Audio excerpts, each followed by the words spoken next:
Well, good morning and welcome everyone to Wesleyan College and to Commencement 2019. We are not going to allow the weather outside to cloud the joy and enthusiasm we feel all around us today. And we are just delighted that so many parents and friends and family and loved ones have made the effort to be with us today for what is truly a milestone occasion in the lives of these graduates. We also welcome members of our Board of Trustees who support the work we do in so many ways. And to you who are graduating this morning, we offer our sincere congratulations. Many of you have been at Wesleyan for 2 or 3 or 4 years, and a few of you have been here off and on for 8, 10, I didn't ask you to raise your hand, but it's okay if you want to, and even 20 years. Persisting to reach your goal no matter how long it took. We are so very proud of all of you, the Wesleyan College class of 2019. Your efforts, perseverance, and hard work have brought you to this day, so hold your heads high. At the same time, and you've heard this before, I'm sure each of you would agree that nobody reaches a goal like this all alone. Behind you is a host of others, parents who anticipated and prepared for this day, maybe even before you were born. Teachers all along the way, including your remarkable Wesleyan faculty who encouraged you to strive for excellence. Friends and family who championed your cause. Classmates who accompanied you on your journey and cheered you on. And then there are the many generous donors, mostly unknown to you, who made a Wesleyan College experience within your reach. Let's name a few of them.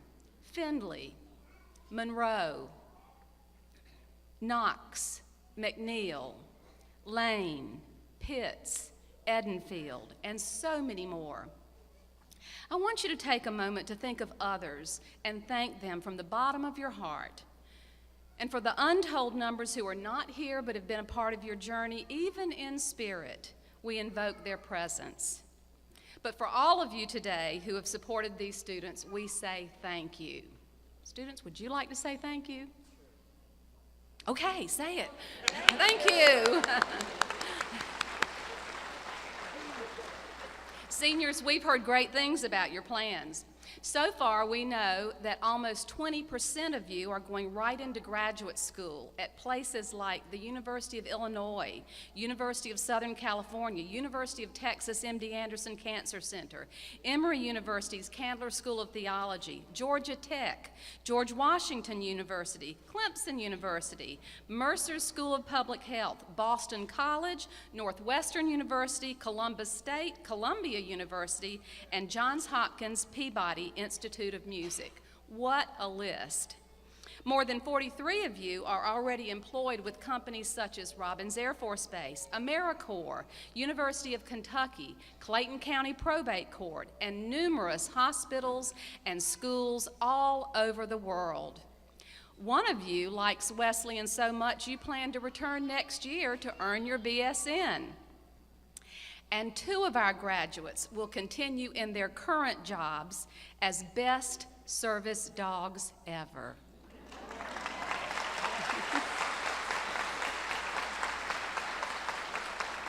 Have we told you how proud we are of you?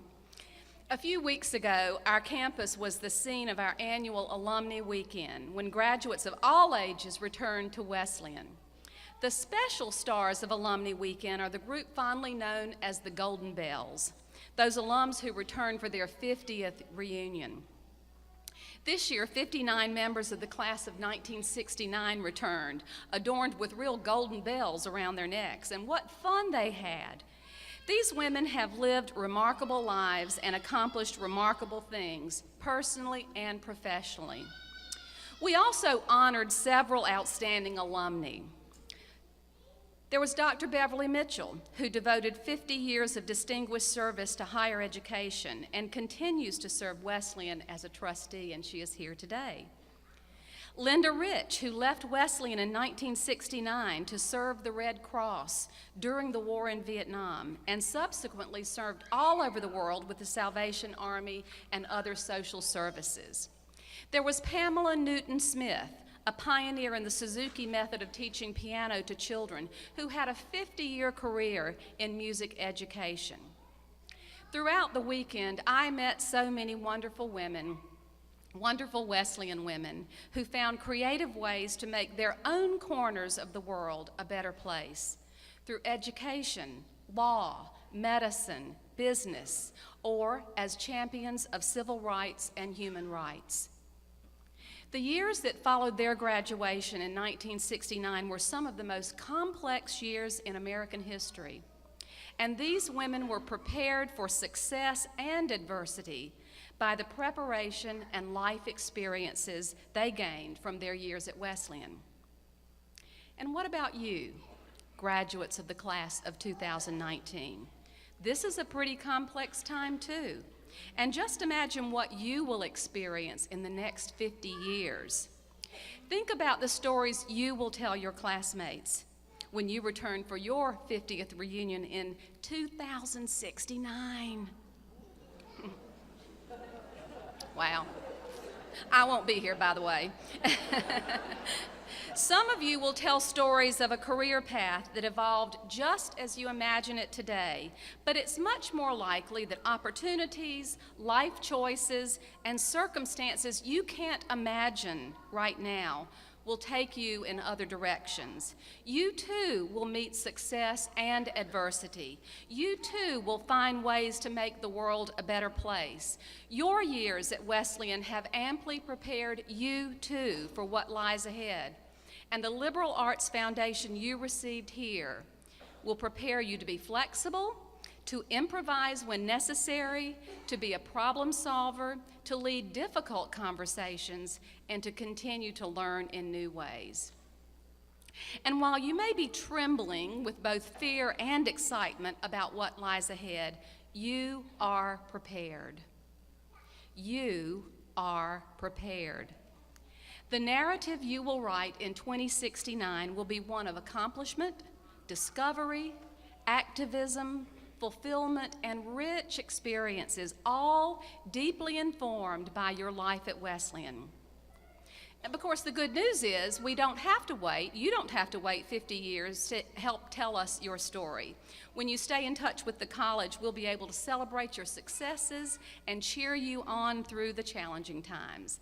And that's another advantage of being a part of this vast and wonderful Wesleyan network. I hope you'll recall your Wesleyan years as transformative, both for you and for the college. You did it. You mastered the art of dialogue with DID, diversity and inclusion discussions. You helped us introduce a new motto, one Wesleyan, many voices, find yours. You were here for the first year of our new Pierce Chapel and our renovated Willett Library. You helped rebuild our athletic programs. You helped us develop a new mission statement that promises a Wesleyan community that is academically challenging, purposeful, inclusive, and connected.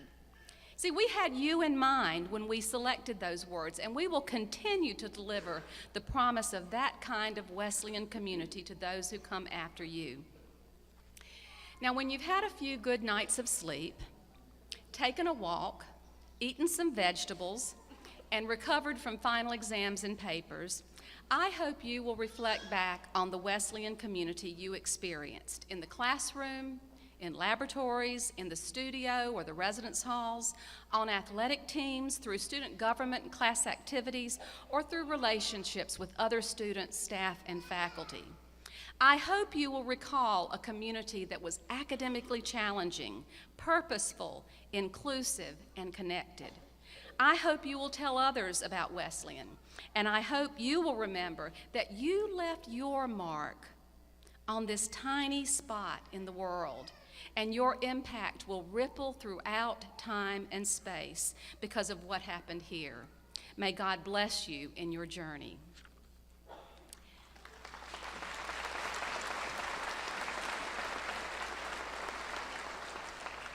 Now it is my pleasure to introduce today's speaker. Tonja Khabir, whose journey has been remarkable indeed, is a graduate of Macon Central High School. Ms. Khabir completed her undergraduate degree at Fisk University and her Master's of Public Health from Morehouse School of Medicine. She is Executive Director of the Griffith Family Foundation, where she applies a social justice framework for community-centered grant-making in public health, community development, and education. But this is her second or third career already. After completing her graduate studies, she worked with the International Organization for Migration and U.S. Agency for International Development in East and Southern Africa, leading efforts in immigration, HIV prevention, and public health. Upon returning to Macon, she founded a nonprofit organization, Two Hands International, which empowers underrepresented youth through international exposure. Now she has entered the world of philanthropy, serving the Griffith Family Foundation, and what an impact she has already made, as evidenced by her numerous honors and awards, and I'll just name a few of them. 2019 Places Fellow for Equity, Diversity, and Inclusion. 2018 Changing Faces of Philanthropy. 2018 Emerging Cities Champion. 2018 Emerging Leader, and founding partner of Urbane, Young Black Professionals Network of Central Georgia. For these and so many other reasons, we wanted you to hear from Tonja Khabir and be inspired by her words and her journey. But there's more.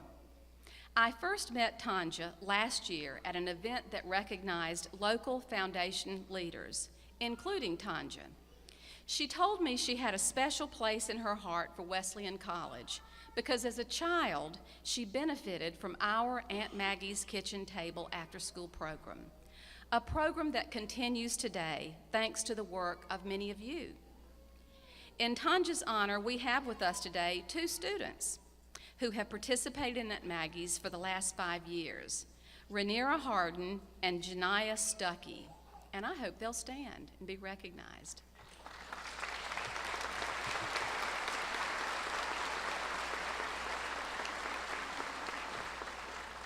We also welcome members of Ms. Khabir's family and special friends and Mr. Benji Griffith from the Griffith Family Foundation. Dr. Catherine Meeks, retired Wesleyan professor and creator of Aunt Maggie's Kitchen Table, told me that she recalled fondly Tonja's years at Aunt Maggie's. Tonja, she is so proud of the woman and leader you have become, giving you all the credit, not herself, and adding in her inimitable humility, she said this, "Along with my gratitude is my amazement about how one can do what seems to be so little and have the impact be so much larger than expected."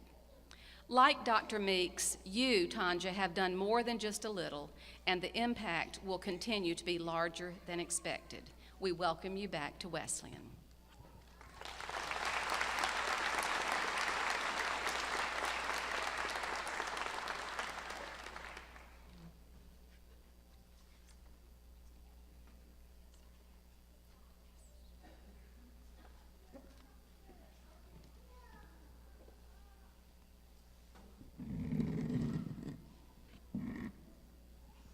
Wow. I honestly feel like Dr. Fowler just kind of said it all.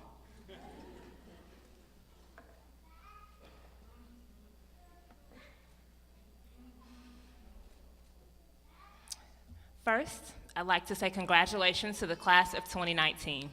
Well done.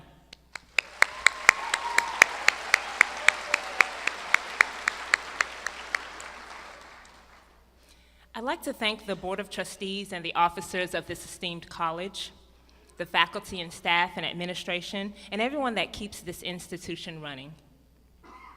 I'd also like to thank Dr. Fowler for extending the kind invitation for me to come and join you on this special day. I do have to admit, though, when I first got the message to inviting me to speak, I thought for sure they misspelled Michelle Obama. But then I thought, hey, why not me? This is such an incredible honor, and there are some valuable lessons that I can share with you all today. Dr. Fowler, thank you so much. I'd like to also say thank you to the parents and the friends and the support systems that have allowed you as graduates to meet the necessary requirements to walk across this stage today. Your encouragement did not go in vain. And then to the graduates, thank you. Thank you for pushing yourselves, honing your skills, and maintaining just enough stamina to reach this goal. I regret to inform you this is not the end. But right now, at this moment, you have accomplished something coveted and worthy of honor. So give yourselves a hand.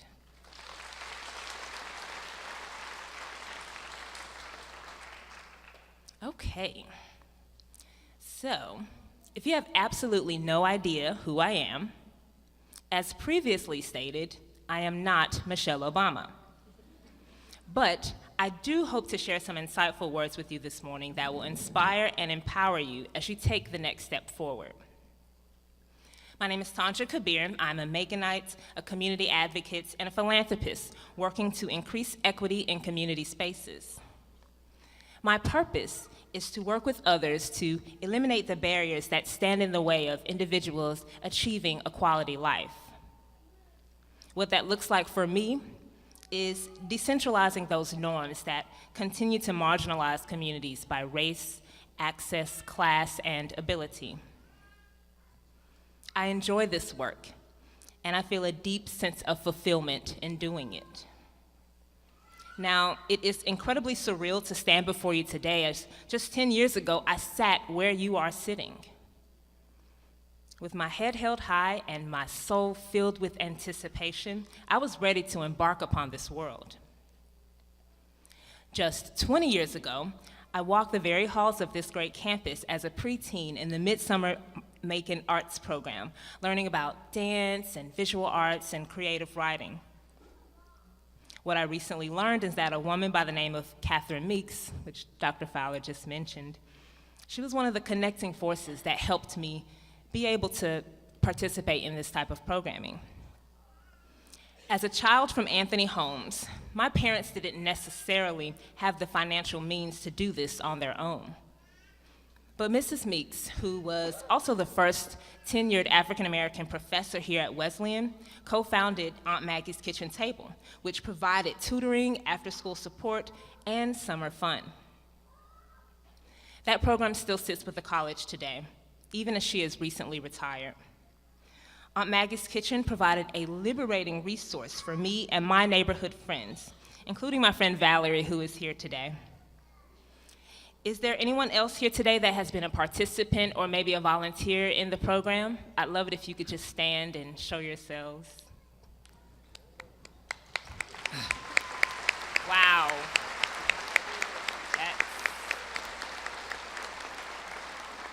Okay.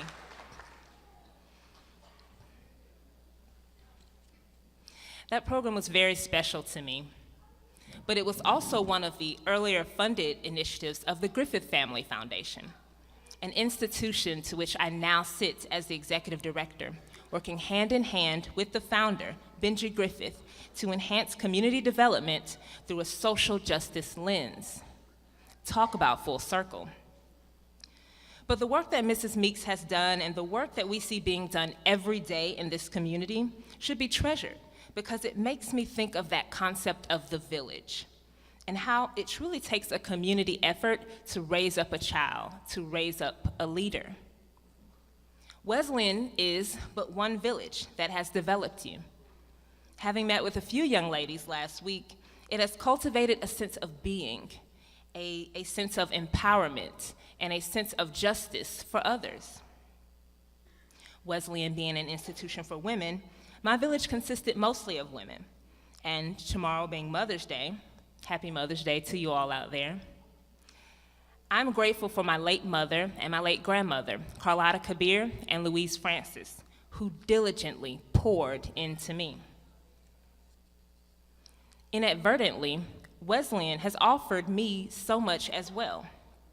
As a social entrepreneur, they partnered with me to provide global leadership education to underrepresented youth with my own nonprofit here on this campus just 5 years ago. I'm just very grateful for my villages. And today, I'm grateful that I get to witness the achievements and the villages that have created you. I hope you see the value in pausing and reflecting and having gratitude for your village always. Do y'all know this song? Da da da da da da da da da da da da da da da. You make me happy, yeah. This you can bet. You stood right beside me, and I won't forget. All right, I see some of y'all singing out there. Okay. You should know. I want to make sure I'm right before I let go. All right, okay.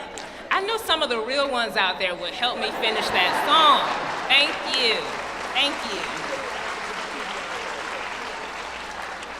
So, for some reason, when I think about the concept of the village, I think about Beyonce. Stay with me.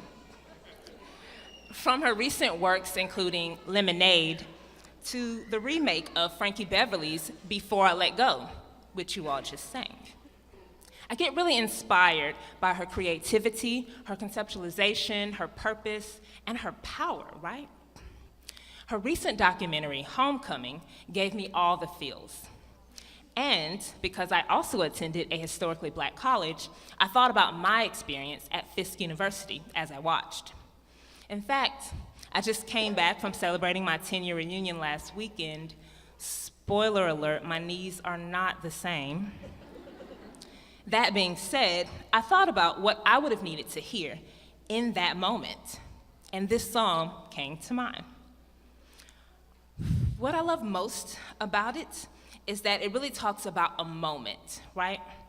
It alludes to this experience of letting go, but even further, it talks about that moment of what needs to happen before you let go. And so today, I want to talk to you about that moment, because today is that moment, right? You're about to let go of a lot of things. You're about to let go of this campus and the safe and secure feeling that it had being here. You're about to let go of some friends, not necessarily the relationship, but the idea that you saw them every day, right? You'll be letting go of fried chicken Wednesdays in the cafeteria, just so many things you're gonna be letting go of. And so today, right now, is a moment to sit and say, what is it that I need to understand before I leave this campus, before I walk across the stage, before I let go? With that, I have two main points. First, let's talk about letting go, the act of release. The first thing that I think you should let go of is the definition of success.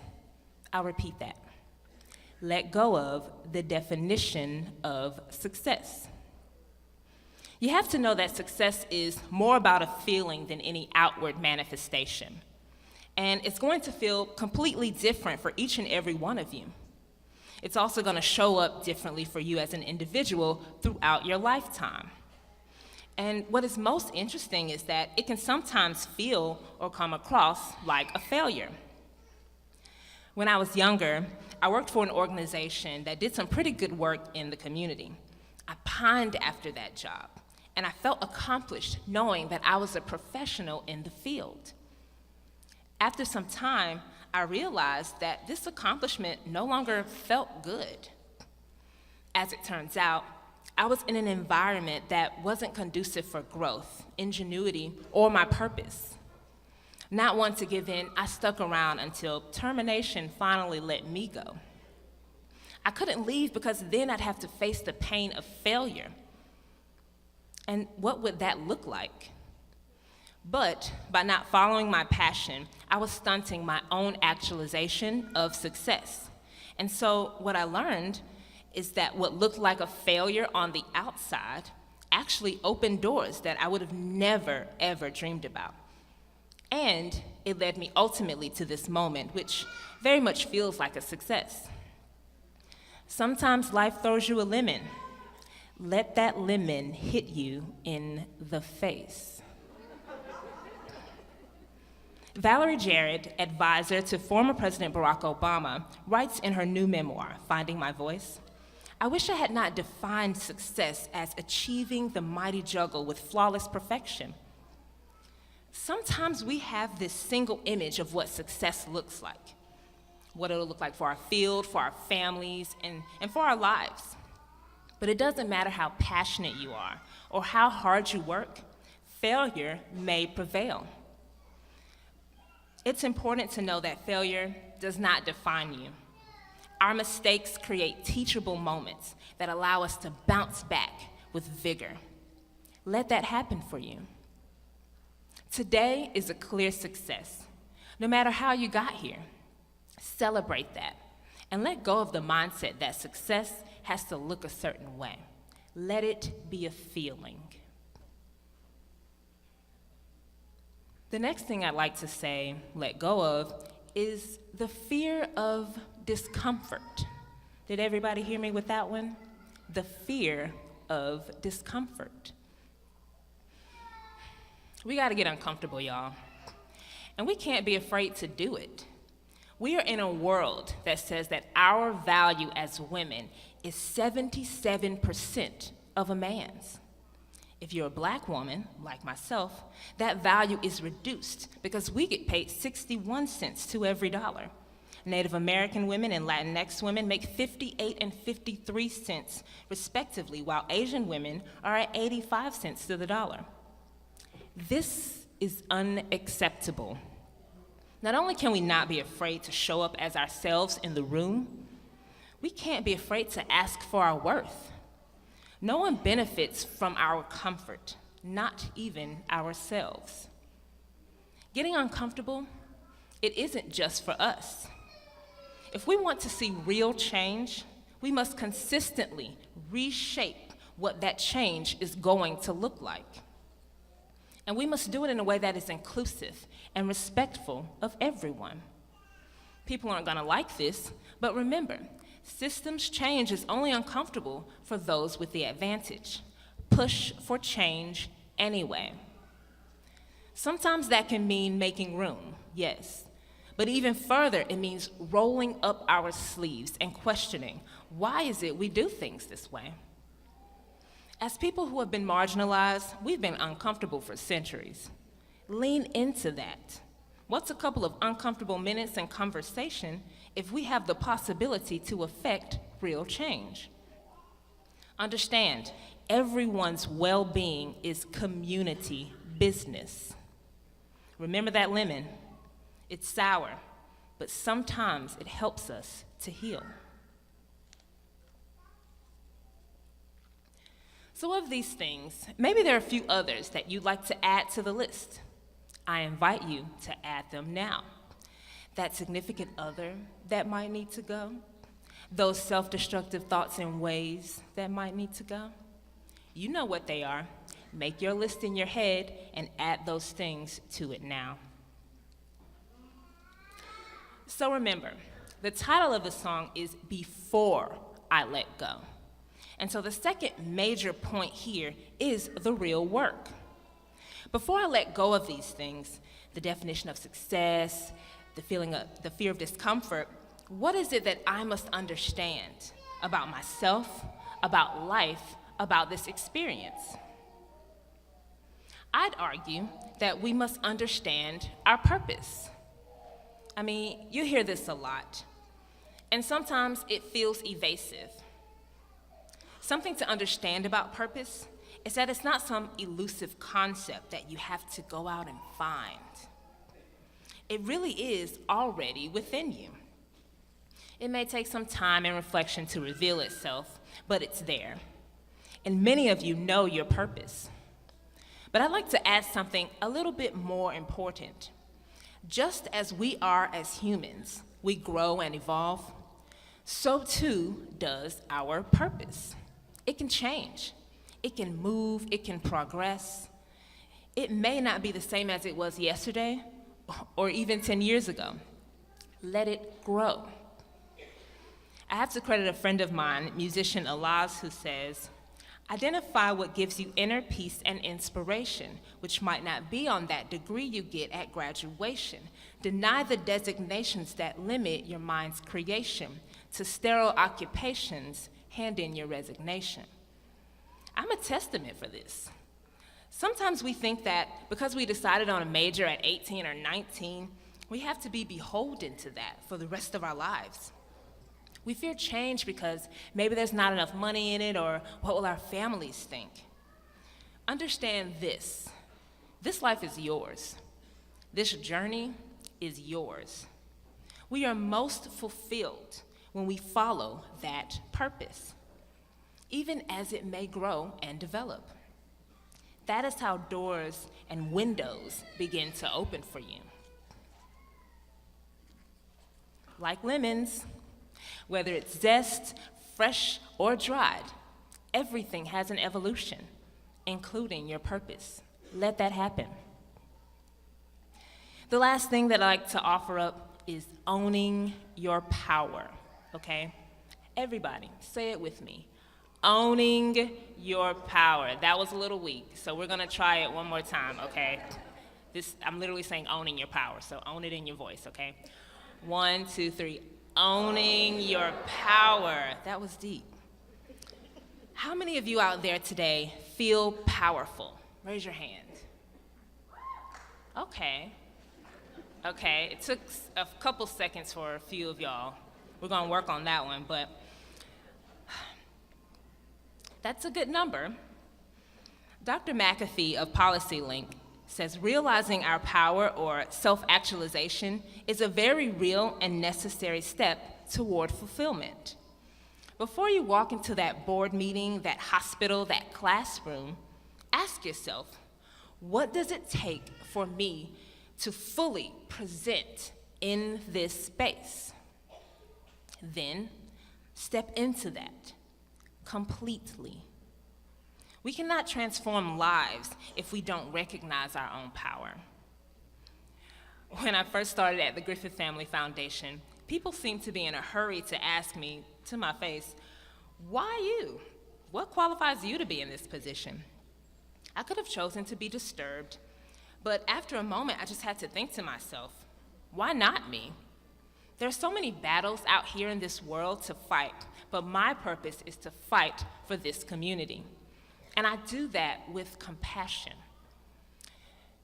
Did you know that the poverty rate in Macon Bibb is 27.8%? That's a travesty. Uncomfortable, right? I am committed to this battle. In fact, this is a war. And the work that we are able to help implement directly aligns with my purpose. And it just so happens to align with that of the foundations. So imagine me walking into work, not owning my power. We'd have one less warrior out here in these streets working to make a difference. And we need every ounce of talent there at the table and contributing to the table. You've got to own your power, know what you can do, and step into that actualization. We need you. So the next time someone asks, how many out there feel powerful, I hope you raise your hand as quickly as I just did. Even lemons know their power is in the strength of the sour. Own it. In owning your power, you gotta also understand that fear can be used to cripple or catapult you. If you let fear cripple you, you may never get to the other side. So when you think about whether or not you're good enough to hit the submit button on that job application, hit submit anyway. When you're sitting thinking about sharing your opinion at that meeting, but maybe no one will care, speak up anyway. When you're afraid your contribution won't be accepted, contribute anyway.